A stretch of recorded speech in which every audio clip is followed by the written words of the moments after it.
Alors, nous sommes avec Catherine Lepage, directeur du BNIC à Cognac, pour la 6e édition de la Part des Anges.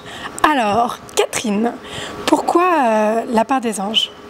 Écoutez, la Part des Anges, c'est l'événement de l'année pour la filière du cognac, pour la communauté du cognac, pour promouvoir notre beau produit. La Part des Anges, en fait, est l'occasion aussi pour tous les acteurs de la filière de se retrouver.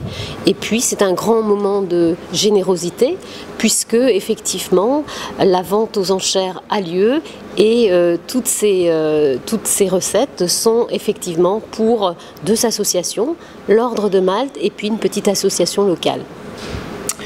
Et pourquoi avoir choisi ces deux associations, en fait? Écoutez, je crois que l'Ordre de Malte, ça a été simplement une rencontre et puis on a trouvé plein de points communs. L'Ordre de Malte, c'est très international aussi, donc ça permet d'avoir une résonance aussi sur l'ensemble de la planète. Et puis, je crois que c'est aussi parce que nous avons rencontré des gens qui nous ont permis d'avancer dans ce sens. Par contre, effectivement, ce qui est aussi très intéressant, un peu comme le cognac qui a à la fois des racines et des ailes, le produit effectivement de cette vente aux enchères servira aussi pour un projet local. D'accord. Et la Part des Anges, c'est aussi quelque chose dans le cognac? Tout à fait. La Part des Anges, c'est l'évaporation. Ça fait partie du process du produit cognac. Et puis, juste pour que vous ayez une petite idée, c'est 2% du cognac qui s'échappe chaque année et qui donc s'évapore, ce qui représente à peu près juste quelques 23 millions de bouteilles. Juste quelques 23 millions de bouteilles. Oui, sur le petit milliard de stock, c'est convenable, on est d'accord d'offrir ça aux anges. D'accord. Et donc pendant la Part des Anges, il y a des awards qui sont distribués. Il y en a 2, je crois, c'est ça? 3 même. 3 awards. Et qu'est-ce qui signifie exactement? À qui ils sont attribués?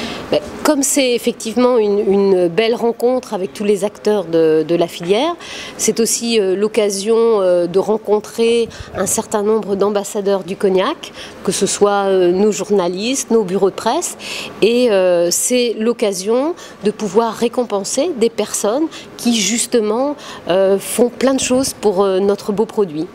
D'accord. Et quels sont les gagnants cette année? Alors cette année, nous avons 2 awards, le meilleur écrivain et puis un autre sur plus la personnalité, une personnalité du monde du cognac.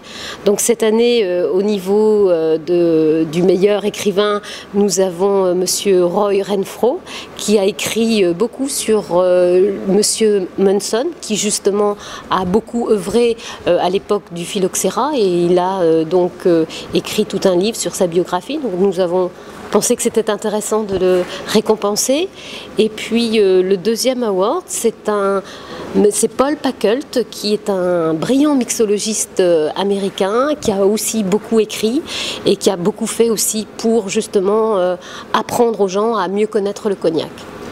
D'accord, et c'est quel genre de comité qui distribue les awards? Écoutez, en fait, au niveau de notre interprofession, nous avons une commission qui s'occupe effectivement de tout ce domaine de la communication et de la promotion sur le cognac. Donc c'est toute une réflexion que nous avons eue avec les membres de cette commission.